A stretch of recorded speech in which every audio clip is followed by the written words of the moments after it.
अस्सलामुअलैकुम नाजरीन, मैं हूं आपकी मेज़बान सना ज़हीर और आप देख रहे हैं प्रोग्राम चुप बातें सना के साथ। आज हम उस मौजू पर बात करेंगे जिसे हम सबसे ज़्यादा नज़रअंदाज करते हैं।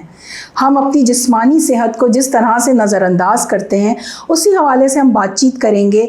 हम जानेंगे कि रोज़मर्रा की ज़िंदगी जो हमें तकलीफ़ें देती हैं, गर्दन का दर्द, कमर का दर्द, घुटनों का दर्द, मोहरों का दर्द, ख़ास तौर पे वो लोग जो ऑफ़िस में काम करते हैं और देर तक बैठे रहते हैं, वो ख़वातीन जो अपनी सेहत को नज़रअंदाज करती हैं, और वो उम्र रसीदा बुज़ुर्ग जो हर दर्द को अपनी उम्र के साथ जोड़ देते हैं और उसके बाद वो यूट्यूब पे उसके हल तलाश करते हैं। आज के प्रोग्राम में हम बात करेंगे इन तमाम दर्दों के हवाले से और ये जानने की कोशिश करेंगे साइंसी और इल्मी बुनियाद पे कि ये जो हमारे रोज़ाना के दर्द हैं हम कैसे मैनेज कर सकते हैं और कैसे अपनी ज़िंदगी बेहतर अंदाज में गुजार सकते हैं। इसी हवाले से आज जो हमारी गेस्ट मौजूद हैं वो हैं physiotherapist and corporate wellness and fitness trainer.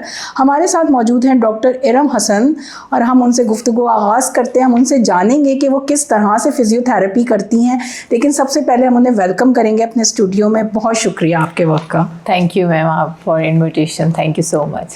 अच्छा डॉक्टर इरम, हम सबसे पहले तो ये जानना चाहेंगे कि फ़िज़ियोथेरेपी के हवाले से आपकी क्या एक्सपर्टीज़ हैं, आप कहाँ काम कर रही हैं और आपकी जो जर्नी है वो किस तरह से है। First of all thank you ma'am, आपने इनवाइट किया। सेकंड थिंग अस्सलाम वालेकुम। मेरी जो जर्नी है अल्हम्दुलिल्लाह, मेरा जो एक्सपीरियंस है वो 4 to 5 ईयर का है। अभी रिसेंटली जो मैं काम कर रही हूँ वो मैं doctor Isa laboratory and diagnostic centre के साथ काम कर रही हूँ। ना सिर्फ एज अ फिजियोथेरेपिस्ट, वहाँ पे मैं एज अ जैसे कि आपने खुद बताया कॉर्पोरेट सेक्टर पे मैं डिफरेंट कंपनीज़ के साथ जो है वो फिटनेस ट्रेनिंग का भी मेरा उसमें बहुत अहम रोल है। और सेकेंड थिंग कि मैं लम्स में काम करती हूँ और मेरी एवरी मंडे जो ओपीडी होती है वो लम्स के साथ होती है। सही जी, सही, माशाल्लाह से। अच्छा, ये एक नई चीज़ है, पहले कॉर्पोरेट में ये फिटनेस का रुझान नहीं होता था। ये एक नई चीज़ मैं देख रही हूँ। सबसे पहले तो मुझे ये बताएं कि फिजियोथेरेपी और ये जो लोग उसको मिक्स कर देते हैं मालिश या वर्जिश, इसमें क्या फ़र्क है? अच्छा, इसमें मैं सबसे पहले ये था कि फिजियो जो है ना, फिजियो एक नया लफ्ज़ आया था पाकिस्तान के हवाले से, ठीक है। तो ये जब वर्ल्ड वॉर हुई थी सेकेंड, तो उसमें हमारे बहुत सारे ऐसे सोल्जर्स थे जो इंजर हुए थे, उसके बाद उनका मतलब कोई रोल रह नहीं गया था। तो आउट ऑफ कंट्री में ये चीज़ें थी कि वो अपने सोल्जर्स को रिहैबिलिटेशन सेंटर्स जो होते थे वहाँ भेजते थे और उनकी जो माइनर इंजरीज होती थी वो कवर हो जाती थी। तो वो ही सोल्जर्स फिर आके रूटीन में काम करते थे।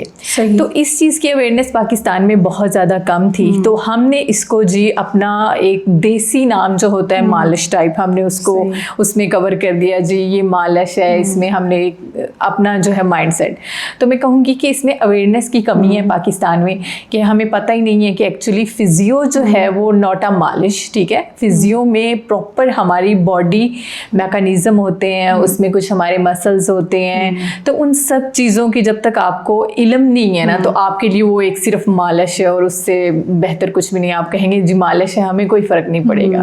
तो ये सारी चीज़ें जो हैं ये अवेयरनेस की कमी की वजह से हम ये कहते हैं कि ये मालिश है, जबकि ये है नहीं। यानी एक पूरी एक फील्ड ऑफ स्टडी है बॉडी की कि कौन सा पार्ट कहाँ से लेंगे। बिल्कुल बिल्कुल। इसमें आप देखेंगे इसमें ईच एंड एवरीथिंग आपके बॉडी के हर रीजन का मैकेनिज्म बताया है, उसकी मूवमेंट्स कैसे होंगी। उसमें जो अगर मैं इंजरी के हवाले से कहूँ तो हम कह देते हैं जी मालिश कर दें, तो वो एक उसमें पूरी साइंस उन्होंने बताई हुई है। उसमें मूवमेंट्स भी हैं, उसमें मसल्स भी हैं, जॉइंट्स भी हैं, पूरा आपका जो है एक स्ट्रक्चर इन्वॉल्व है जो हम पढ़ते हैं और स्टडी करते हैं और तब जाके फिजियोथेरेपिस्ट बनते हैं। ज़बरदस्त। अच्छा, हमारे माशरे में अभी भी दर्द बर्दाश्त करना ना बहादुरी समझी जाती है, इस पे क्या कहेंगे? इसमें मैं यही कहूँगी कि दर्द बर्दाश्त करना बहादुरी नहीं है, ये एक अलार्म है तबाही का। जैसे कि अब आपको बॉडी में पेन हो रहा है, फॉर एग्जांपल आफ्टर 2 वीक्स भी आप बर्दाश्त कर रहे हो, मिनिमम जो है आप सारा दिन आपको पेन हुआ, कमर का ले लें, आप गर्दन का ले लें, आपने कोई मेडिसिन ली और जी थोड़ी देर के लिए ठीक हो गए और आप कह रहे हैं कि जी मैं बर्दाश्त कर रहा हूँ, बट इससे होता क्या है कि डिजीजेस जो है ना वो क्रोनिक की तरफ चली जाती हैं, ठीक है। वो चीज़ें ख़त्म नहीं हो रही होती हैं आपकी बॉडी में, हम उसको दबा रहे होते हैं। तो ये एक बहुत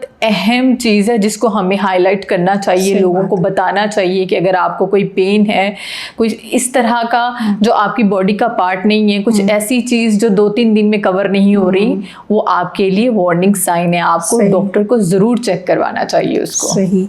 अच्छा, ये तो आपने बात की, लोग मेडिसिन ले लेते हैं कि चलो थोड़ी देर के लिए रिलैक्स हो जाएगा, लेकिन बहुत सारे लोग बेड रेस्ट कहते हैं कि भाई खुद से बेड रेस्ट शुरू कर देते हैं, वो क्या कहेंगे? अच्छा, बेड रेस्ट के हवाले से मैं बताना चाहूँगी कि इसमें डिफरेंट वैरायटीज़ होती हैं, डिफरेंट मैकेनिज्म होते हैं।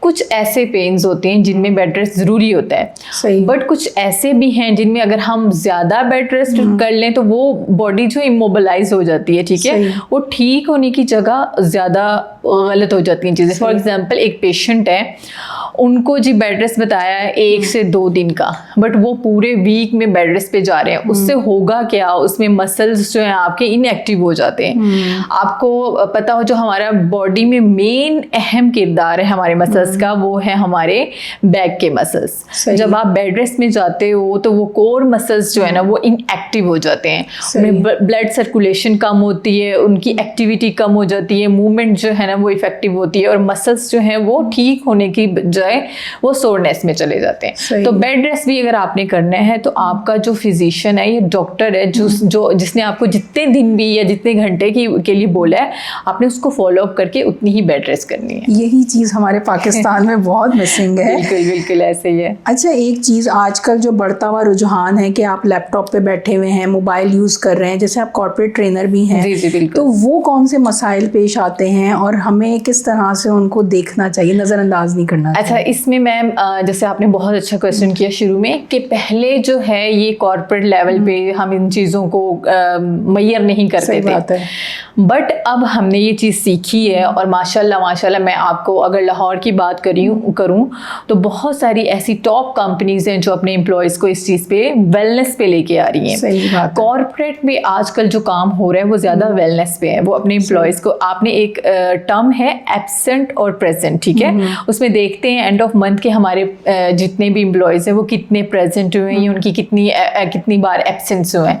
तो अब इस चीज़ को मैयर करने के लिए उन्होंने एक वेलनेस प्रोग्राम जो है वो लॉन्च किया है। वो अपने जितने भी एम्प्लॉयज़ हैं उनका मंथली, या आप कह लें 2 मंथ बाद, एक छोटा सा मेडिकल हेल्थ कैंप रखते हैं जिसमें डिफरेंट डॉक्टर्स को बुलाते हैं। तो उसमें उनकी टाइमली असेसमेंट हो जाती है। जब वो असेसमेंट हो जाती है तो आपकी वो प्रिवेंशन की तरफ आप चले जाते हैं। फॉर एग्जांपल, प्रिवेंशन में आपका जो असेसमेंट में आपका एक हमारा जो हड्डियों का टेस्ट होता है BMI, वो करवाया, उसमें आपकी रेंज कम आ रही है, आपको टाइम से पहले पता चल गया। सही बात तो है। उस चीज़ को कवर आप टाइमली कर सकते हो, और ये एक बहुत अच्छी चीज़ लॉन्च हुई है हमारे कंट्री में कि बीमारी से पहले हम उसकी प्रिवेंशन पे आ जाते हैं। अच्छा, ये है कि ये अच्छी चीज़ है, क्योंकि हमारे जो मर्द है ना, वही जो मैंने बात की कि वो दर्द को बर्दाश्त करते रहते हैं, उन्हें लगता है कि वो जो है वो क्या है, हरक्यूलिस है, वो सारा वो बोझ उठा के फिरेंगे, लेकिन ना वो अपने टेस्ट कराते हैं। ये एक कॉर्पोरेट लेवल पे बहुत अच्छी चीज़ है। अच्छा, मैं ये जानना चाहूँगी, ये तो हमारे मर्दों के हवाले से बात हुई, हमारी ख़वातीन भी जो घर में रहती हैं वो अपनी सेहत को नज़रअंदाज करती हैं, वो किस तरह से रेड फ्लैग्स देखें? अच्छा, उसमें मैम रेड फ्लैग्स देखने के लिए अगर आपको, फॉर एग्जांपल, जो हमारी फीमेल्स हैं, सबसे पहले तो उनको एटलीस्ट आफ्टर 2 मंथ्स जो है अपना असेसमेंट करवानी चाहिए, फिजिकली भी, और ब्लड टेस्ट जो बहुत बहुत रियल और कॉमन है, CBC हो गया, LFT हो गया, ठीक है, यूरिक एसिड। आपको पता है काफ़ी ऐसी फीमेल्स हैं जिनका कोलेस्ट्रॉल लेवल जब बढ़ जाते हैं तो उनका यूरिक एसिड का इशू होता है, और उनको जो पेन आ रहा होता है वो हमारी एड़ियों में आ रहा होता है। उनका ये होता है कि हम लोग जी सारा दिन काम करते हैं, थकने की वजह से जो है वो पेन आ रहा है, बट वो इग्नोर कर देती हैं इस चीज़ को, जबकि उसको टाइमली असेस करवाना चाहिए, और हमने उस पॉइंट पे पहुंचना है कि बेसिकली उसकी रीज़न क्या होती है। बट हम इस चीज़ को जो है वो टाइमली असेसमेंट की तरफ नहीं जाते हैं, और हम इस चीज़ को दबा देते हैं और अपना काम में बिजी हो जाते हैं, और चीज़ें जो है वो बरस्ट हो जाती हैं। सही, ये तो बड़ी हमारी ख़वातीन को सुनने की बात है। वो जी बिल्कुल, ठीक है, मेहनत करें, लेकिन अपने ऊपर सबसे पहले फोकस करना चाहिए। अच्छा, बुजुर्गों के बारे में भी मैंने बात की थी। हमारे यहाँ बुजुर्गों को, अच्छा बाहर के मुल्कों में आप जाएं तो वहाँ के बुजुर्ग माशाल्लाह एक्टिव ऐसे ही होते है, हैं, बिल्कुल। और यहाँ के जो हमारे बुजुर्ग हैं वो कहते हैं नहीं बस अब हमारी उम्र हो गई है तो हमारे घुटनों का दर्द है, मोरों का दर्द है, तो वो उस चीज़ को लेके ना इनएक्टिव हो जाते हैं। उनके दर्द के हवाले से क्या कहेंगे? अच्छा, ये एक बहुत क्यूरी और रिसर्च भी सामने आई है कि पाकिस्तान में ये होता है कि जी इनकी एज ज़्यादा है, 60+ है, तो इनको अब दर्द वगैरह रहने ही है, तो वो इनएक्टिव चले जाते हैं। और कुछ इसमें हमारी यंग जनरेशन का भी थोड़ा सा बहुत इशू है कि हम अपने पेरेंट्स को इस चीज़ पे फोकस नहीं दिलाते या फिर उनको इतनी अहमियत नहीं देते। इसमें होता ये है कि जबकि आपने बहुत अच्छा जिक्र किया कि आउट ऑफ कंट्री के एज़ कम्पेयर हमारे बुजुर्ग वो बहुत एजिड माने जाते हैं। उसमें होता ये है कि हमारा जो कार्टिलेज लेवल है वो विद इन एज, आपको पता है, वो कम ज़रूर होता है, बट अगर हम अपनी डेली बेस अपना हेल्दी लाइफस्टाइल, वर्जिश हो गई, आप 20 मिनट जो है वो वॉक कर लें, फिजियो करवाते रहें, आप अपनी बॉडी को जो है अपनी मेजरमेंट के साथ आप स्ट्रेचिंग की एक्सरसाइज, बेसिक स्ट्रेच और बेसिक स्ट्रेंथिंग की एक्सरसाइज करें, और साथ में आप अपना खाना पीना फिट रखें। तो मैं नहीं समझती कि हमारे बुजुर्ग जो हैं वो इनएक्टिव की तरफ चले जाएंगे या फिर वो जो है इमोबिलाइज हो जाते हैं, घरों तक महदूद हो जाते हैं, चलना फिरना उनका कम हो जाता है। तो ये चीज़ इंशाल्लाह रिकवर हो सकती है अगर हम इस चीज़ पे थोड़ा सा फोकस करें। तो यानी हमें अपने बुजुर्गों को लेके आना चाहिए एक्टिविटी, फिजियो के अलावा भी हमें उनको छोटी मोटी एक्टिविटी करवानी चाहिए, छोटी मोटी एक्सरसाइज कर लें, थोड़ा सा उनके साथ हम वॉक पे चले जाएं, हेल्दी फूड हो, तो इंशाल्लाह ये चीज़ें जो हैं वो कवर हो जाएंगी। सही। अच्छा, आपकी एक और मेथड है ड्राई नीडलिंग और इलेक्ट्रो नीडलिंग, इसमें फ़र्क क्या है और लोग घबराते क्यों हैं इस मेथड से? इसे किस तरह से यूज़ किया जाता है? ड्राई नीडलिंग और इलेक्ट्रो नीडलिंग में कुछ खास डिफरेंस नहीं है। दोनों ड्राई नीडलिंग होती है एक जो सुई की तरह, ठीक है। इलेक्ट्रो नीडलिंग में ये होता है कि हम साथ में उसमें इलेक्ट्रोथेरेपी ऐड करते हैं, जिसको हम लोग समझते हैं कि वो करंट है, जबकि वो ऐसा कुछ भी नहीं है, सारे मिथ हैं, ठीक है। उसमें एक प्रॉपर उसकी मेयर है, उसमें पूरी जो एक प्रोटोकॉल फॉलो किया जाता है, उसमें पूरी असेसमेंट की जाती है आपकी। अब ये होता क्यों है?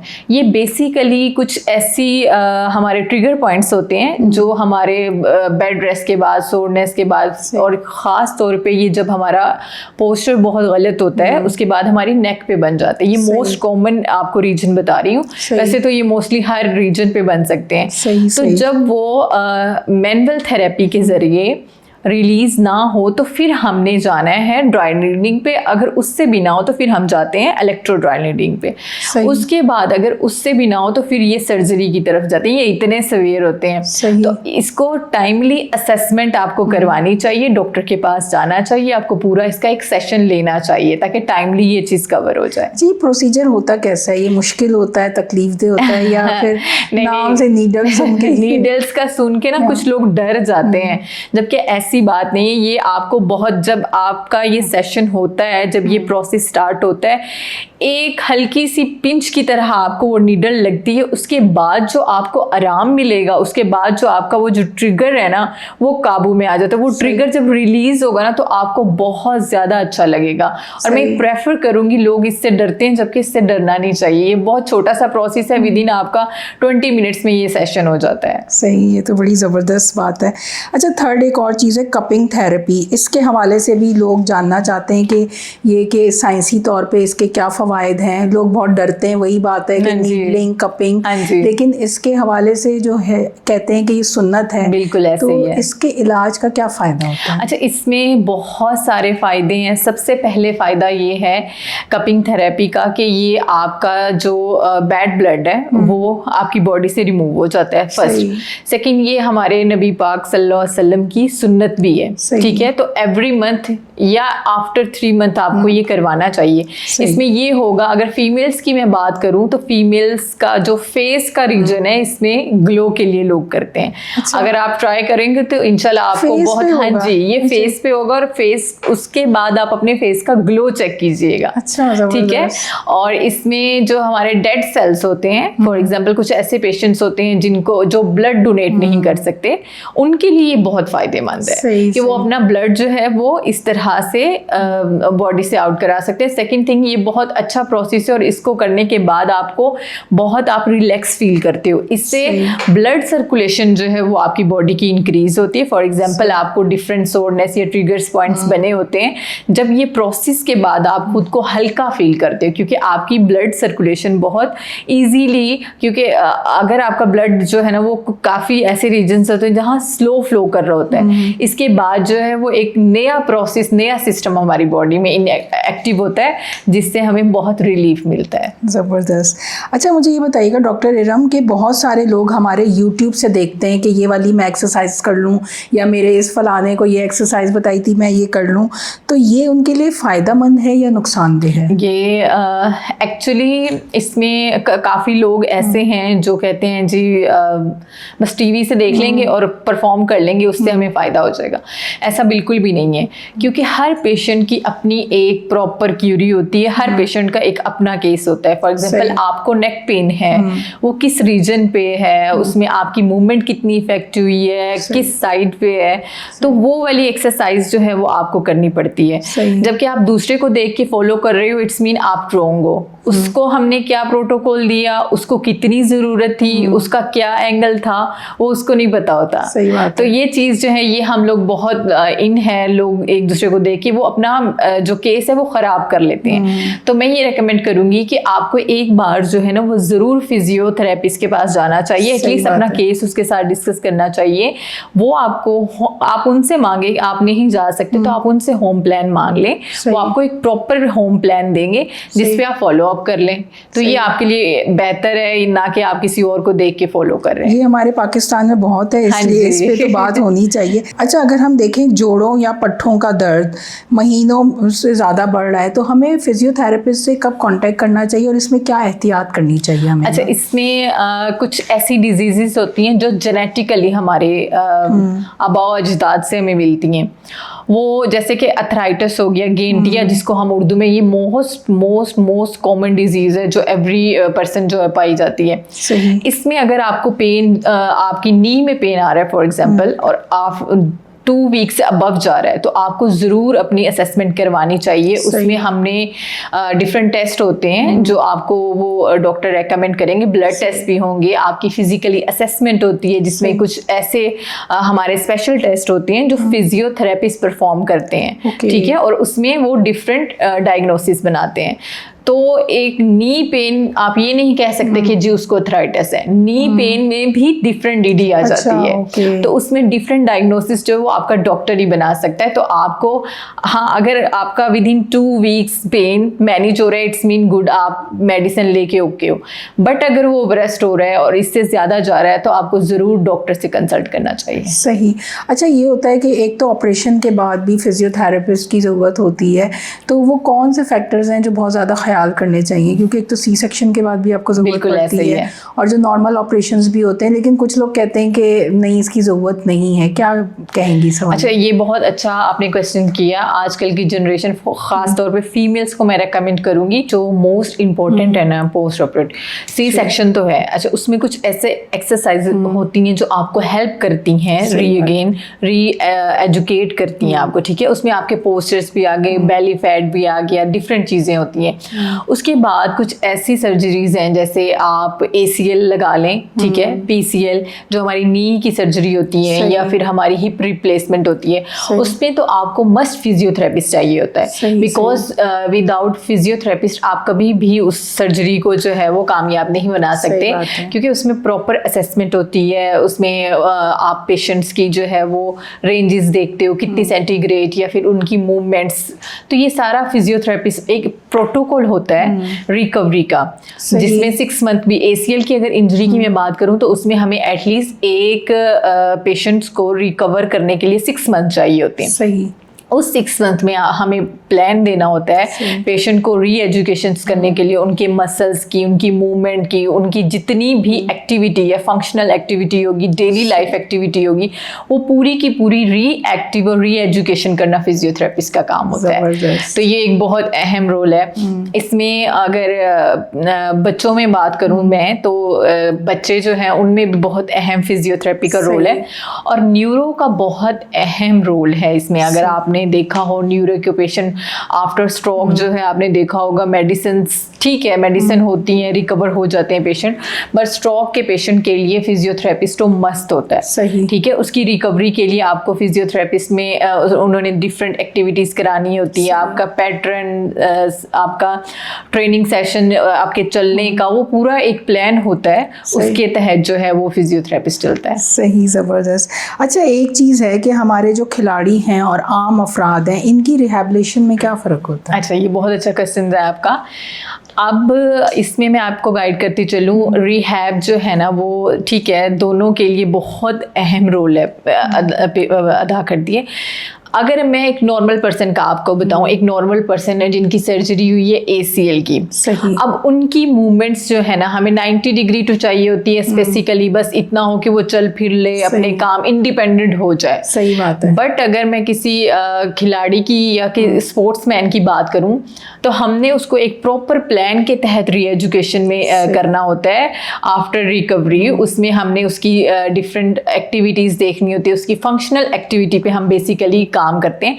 डेली लाइफ टास्क, जैसे मैंने आपको बताया, हमारा टास्क आम बंदे के लिए होगा उसकी डेली एक्टिविटी, बट एक स्पोर्ट्समैन के लिए हमारा जो टास्क होगा वो हमने उसको गेम्स में वापस लाना है। सही बात हमने है। उसको उस तरह ट्रेन करना है, उसके मसल्स की ट्रेनिंग हमने उस तरह करानी है, स्ट्रेंथिंग करानी है, स्ट्रेचिंग करानी है। ये एक डिफरेंट पैटर्न बन जाता है ना कि एक डिफरेंट एक्सरसाइज कि आपने उसको कितना करवाना है, उसको कितना करवाना है। तो ये दोनों एक अलग चीजें हैं, दोनों का अपना प्रोटोकॉल होता है, दोनों की अपनी लिमिटेशंस होती हैं, रिक्वायरमेंट्स होती हैं, उस हिसाब से हम लोग जो है वो री एजुकेट करते हैं। ये लोगों को जानना बहुत जरूरी है। हाँ प्लीज जो है ना ऐसी कोई वीडियोस उठा के ना अपनी लाइफ के साथ ना खेलना करें। अच्छा, कुछ लोग इसमें होते हैं कि आप किसी स्पोर्ट्समैन को देख रहे हो जो स्पेसिकली जिम के लोगों को जो है वो लोग बहुत फॉलो करने लग जाते हैं, एकदम से जी वेट उठा लिया। तो ये बहुत बहुत आपके लिए डेंजरस है चीज। आपको समझना चाहिए कि आपकी बॉडी की रिक्वायरमेंट्स क्या हैं और आप फॉलो क्या कर रहे हो।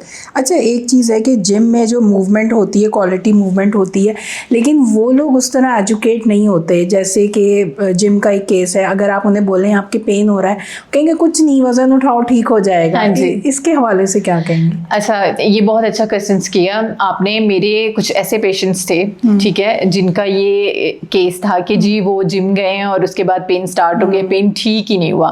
सही। उसमें लैक ये था कि आपका या तो आप एक प्रॉपर जिम करना चाह रहे हो तो आपने उसको बेसिक लेवल से स्टार्ट करना है। फॉर एग्जांपल आपने मसल स्ट्रेंथिंग करनी है, तो स्ट्रेंथिंग के लिए आपको जो मसल पावर है, अब आपने एकदम से मसल्स को जी 100 kg पे लगा दिया, दैट इज नॉट फेयर। आपका मसल्स जो है वो इस चीज के लिए अलाउ ही नहीं करेगा। उसको अवेयरनेस से हमारी बॉडी का एक पूरा मैकेनिज्म होता है ना, हमने उसके थ्रू चलना होता है। तो हमने मसल्स को पहले ट्रेन करना होता है स्मूथली। फॉर एग्जांपल हमने 20 kg से स्टार्ट किया, फिर हमने उसको स्मूथली जो है इनहेंस किया। जब जल्दी होती है लोगों को कि हम फौरन हो जाए, तो आपने देखा होगा कि 2 दिन जिम गए हैं, तीसरे दिन जो है आपको इंजरी महसूस होती है, पेन बहुत सिवियर होते हैं कि इवन कि आप चल भी नहीं पा रहे। तो इसकी मेन रीजन यही होती है कि हमारा लैक है, हम समझ ही नहीं रहे होते। हमें एकदम जाके जो है वो डंबल्स उठाना स्टार्ट कर देते हैं, एक ही दम से हम वेट लगाना स्टार्ट करते हैं, तो उससे हमारे मसल्स जो हैं वो खराब होते हैं, वो सोरनेस में चले जाते हैं, ना कि हम उसको अपनी स्ट्रेंथिंग को इंक्रीज कर रहे होते हैं। सही।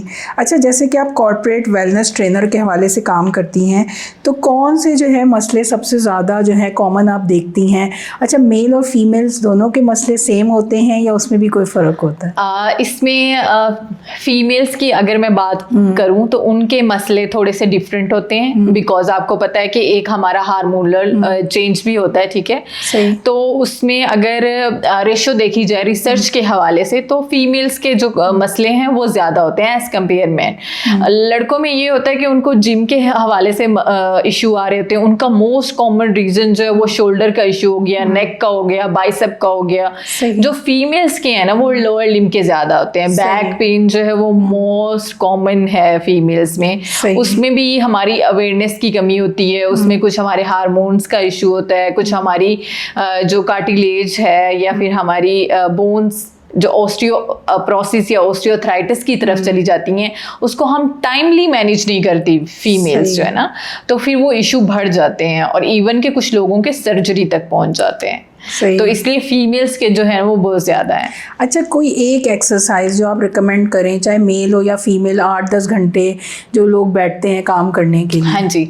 अच्छा, इसमें मैं एक्सरसाइज के लिए गाइड करूंगी। फॉर एग्जांपल आपका लैपटॉप पे काम है 24 आवर्स में से एटलीस्ट 12 आवर्स, तो उसमें आप कुछ ऐसी मैं आपको पोजीशंस बताऊंगी जिसमें आपको बहुत इजी होगा, अपना काम भी आपका मैनेज हो रहा है और आपका पोस्चर भी खराब नहीं। उसमें सबसे पहले आपने अपना डेली बेस्ड टास्क बनाना है कि आपने अपने पोस्चर की असेसमेंट खुद करनी है।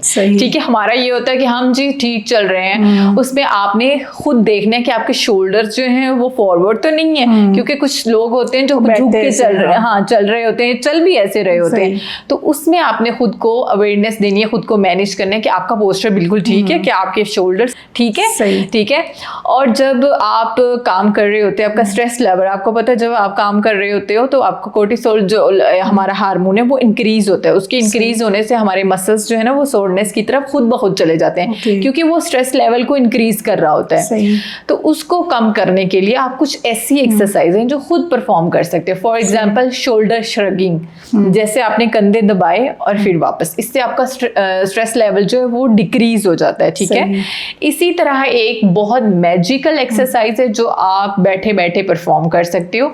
आपने अपना हाथ जो सर के पीछे रखना है और उसको प्रेस करना है, इवन कि आपने 10 सेकंड होल्ड करके फिर उसको छोड़ देना है, और ये आपने 10 टाइम रिपीट करना है। इसी तरह आपने फ्रंट साइड पे भी ये अप्लाई करना है, राइट और लेफ्ट साइड पे भी आपने ये अप्लाई करना है। इससे होगा क्या, आपको उसी टाइम ऑन द सपोर्ट आपका जो स्ट्रेस लेवल है वो डिक्रीज हो जाएगा और आपके मसल्स जो है ना वो इसमें रिलैक्स हो जाएंगे। ये एक बहुत बहुत मैजिक एक्सरसाइज है जो हमारे वर्कर्स हैं उनके लिए, जो हमारी यंग जनरेशन है उनके लिए। तो ये ज़रूर अप्लाई करें, और कुछ ऐसी आप बेसिक स्ट्रेचेस देख लें, यूट्यूब से देख लें। बेसिक आपने लिखना है वहाँ पे बेसिक, बस वो आपने 2 से 3 जो है वो डेली लाइफ में यूज करने हैं, तो उससे आपको इंशाल्लाह पोस्चर का इशू नहीं होगा। सबसे पहले आपने जो काम करना है वो अपने पोस्चर पे काम करना है। ये बड़ी अच्छी बात है, आप सीधे बैठ के ये जो आप आगे पीछे, हाँ, और ये। और सेकंड थिंग ये कि जब आप लैपटॉप यूज करें तो लैपटॉप में आपकी पोजीशन जो है ना, नेक आपने बिल्कुल डाउनवर्ड नहीं लेके जानी। मोबाइल में भी यूं देख रहे होते हैं, वो हमें वो उससे हम बन जाता है। आपने देखा होगा काफी लोगों का बैक पे हम बनाता है, तो उस चीज से बचने के लिए आपने जो अपना लैपटॉप जो है आप नीचे कुशन यूज कर लें, या टेबल आपने ऐसी, ये चेयर, आजकल चेयर्स का बहुत अहम रोल है, अपने ऐसी चेयर यूज करनी है जो आपके बिल्कुल आपका स्क्रीन जो है वो आपकी आइज से टच कर रही हो, आपको झुकना ना पड़े उसमें। सही। अच्छा, मोबाइल में किस तरह हम करें, क्योंकि मोबाइल में तो आपका जो यूं करके ही पोस्चर हो रहा होता है। हाँ जी, मोबाइल में ये है कि कुछ ऐसी चेयर्स हैं, ठीक है, जिसमें आपने टेक लगा के बैठना है। अगर फॉर एग्जांपल अब मैं बैठी हूँ और मैं टेक लगा के मोबाइल यूज़ कर रही हूँ, अब मेरा गर्दन जो है वो झुक नहीं रही, तो ये मुझे इशू नहीं होगा मोबाइल यूज़ करने का ये तरीका। और अगर आप घर में कर रहे हो तो मैं आपको प्रेफर करूंगी कि आप टेक लगा के करो। होगा क्या, उसमें जो आपके बैक के मसल्स हैं, कोर मसल्स, वो जो है वो सपोर्टिव इसमें आ जाएंगे, तो उसमें आपका स्ट्रेस लेवल इंक्रीज होगा, वो सोरनेस में नहीं जाएंगे। तो ये एक बहुत मैजिक तरीका है अगर आप मोबाइल ज़्यादा यूज़ कर रहे हो। आजकल तो सभी के मोबाइल ज़्यादा, क्योंकि चाहे वो काम भी कर रहे हो उनके ज़्यादा यूज़ होते हैं। बिल्कुल।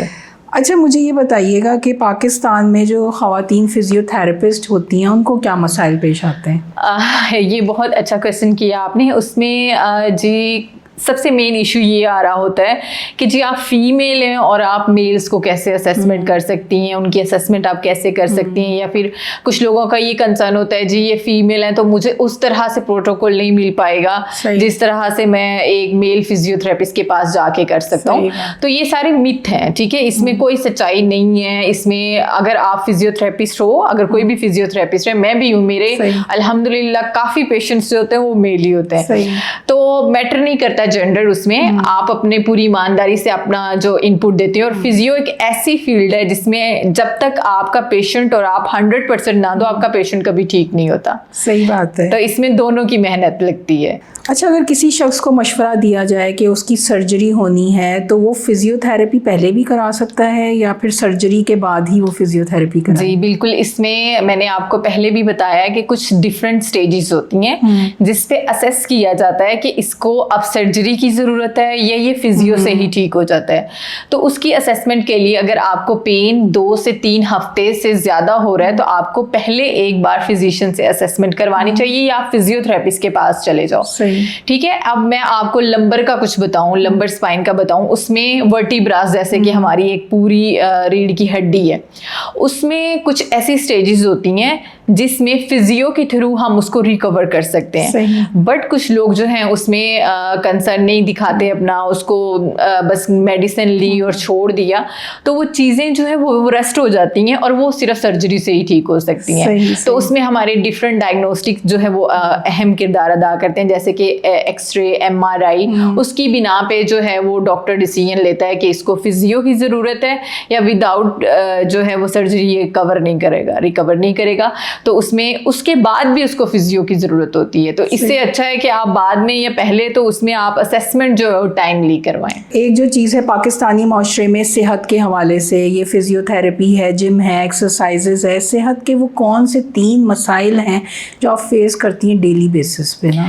सेहत में सबसे पहले हमें जो है वो एक नॉर्मली पेशेंट आता है कि मुझे जी पेन है मगर उसको रीज़न नहीं पता होती। तो ये एक बहुत अहम मसला है हमारे पाकिस्तान में कि हम लोग उस चीज़ को असेसमेंट की तरफ लेके ही नहीं जाते, हमें वैलिड रीज़न नहीं पता होती।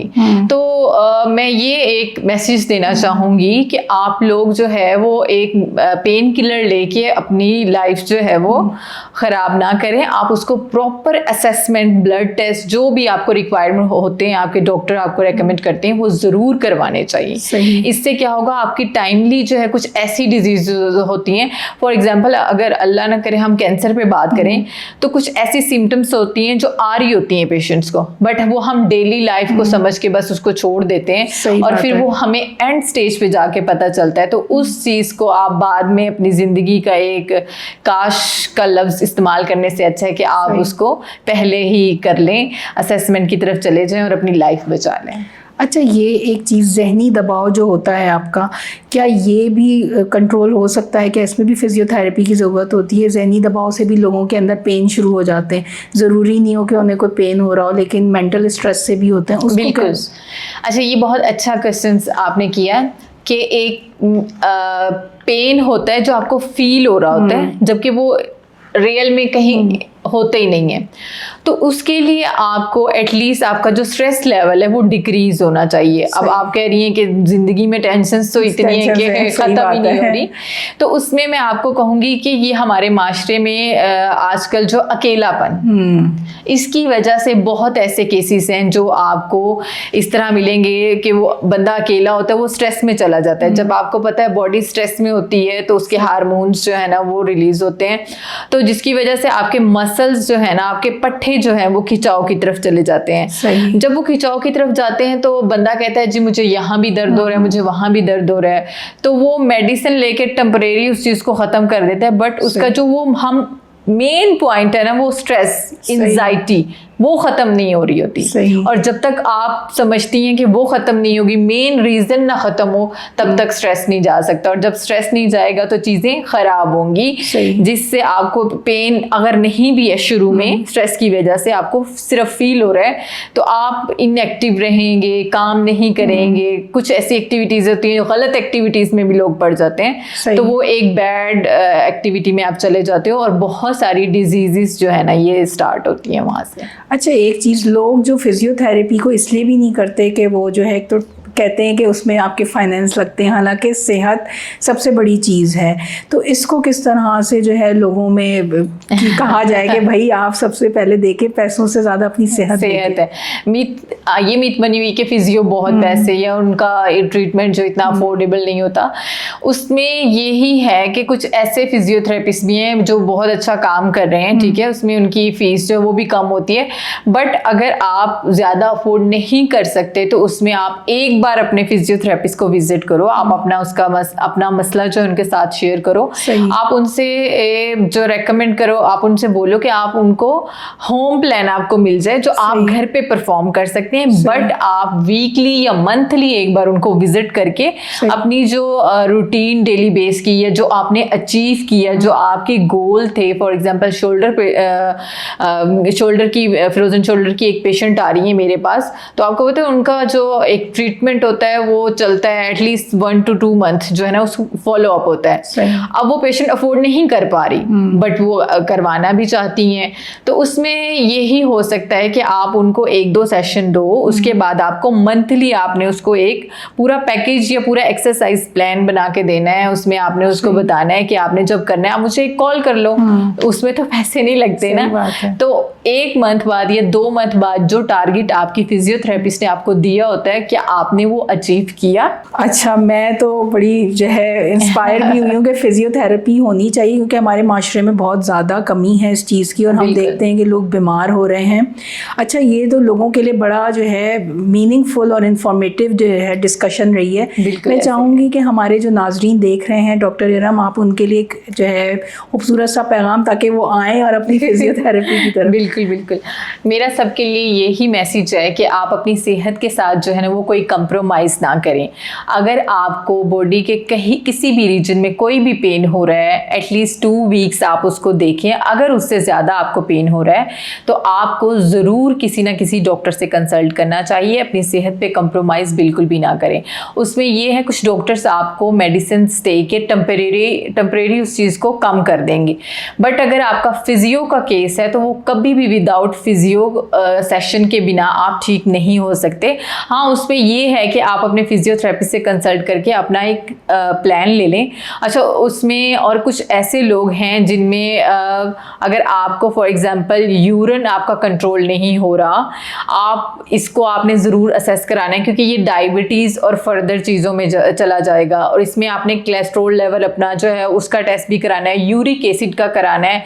ये बहुत ऐसे अहम 2-3 टेस्ट होते हैं जो आपको रेगुलर एटलीस्ट महीने में 3 महीने बाद एक बार जो है ना अपना चेकअप बॉडी का ज़रूर करवाना चाहिए। और सबसे सस्ता और सबसे बेसिक टेस्ट मैं आपको बता दूं कि आपने हर महीने में एक बार CBC अपना ज़रूर करवा लेना है। उसमें आपकी जो बेसिक डायग्नोसिस है वो बन जाता है, आपको पता चल जाता है कि आपकी बॉडी में चल क्या रहा है। तो ये बहुत एक अहम है और सबको जो है इस पे फोकस करना चाहिए और अपनी सेहत को जो है वो सबसे पहले रखना चाहिए। Thank you. बहुत ज़बरदस्त doctor Iram Hasan, thank you. और वही बात है कि जान है तो जहान है। तो हमारी यही कोशिश थी कि जो हमारे लोग हैं, जो कॉमन मिथ्स हैं लोगों के सेहत के हवाले से और फिजियोथेरेपी के हवाले से, तो वो यकीनन आपको तमाम सवालात के जवाब मिले होंगे। आप अपनी वीडियो ज़रूर शेयर कीजिएगा अपने जो है रिश्तेदारों में, दोस्तों में, बुज़ुर्ग अफराद में और तमाम लोग जिनको आप जानते हैं, जो ख़ास तौर पे ऑफिस में भी हैं, और हमारी ख़वातीन, ताकि उनको पता लगे कि जो आपकी सेहत है वो सबसे पहले मैटर करती है। और आप कोशिश करें कि कोई भी दर्द अगर लंबे अरसे तक है तो उसे बिल्कुल नज़रअंदाज ना करें, अपनी सेहत पे फोकस करें। जैसे कि डॉक्टर इरम ने बताया कि हमारे पास तरीके हैं कि अगर आप जो है वो प्रॉपर नहीं चल सकते तो आपको होम प्लान भी मिल सकते हैं। यानी आप अपनी सेहत के हवाले से कंटिन्यूस एफर्ट खुद आपके हाथ में है। तो उम्मीद है यही कि आप लोग जो है दोबारा से तो उम्मीद करती हूँ कि आप यकीनन अपनी सेहत पे फोकस करेंगे और कमेंट में ज़रूर मेंशन कीजिएगा अपनी लाइफस्टाइल के बारे में और आपने ये वीडियोस कितने लोगों को शेयर की। तो उम्मीद करती हूँ कि आपका दिन बहुत अच्छा गुजरेगा। अपना बहुत सारा ख्याल रखिएगा और हमें इजाज़त दीजिएगा। अल्लाह हाफ़िज़।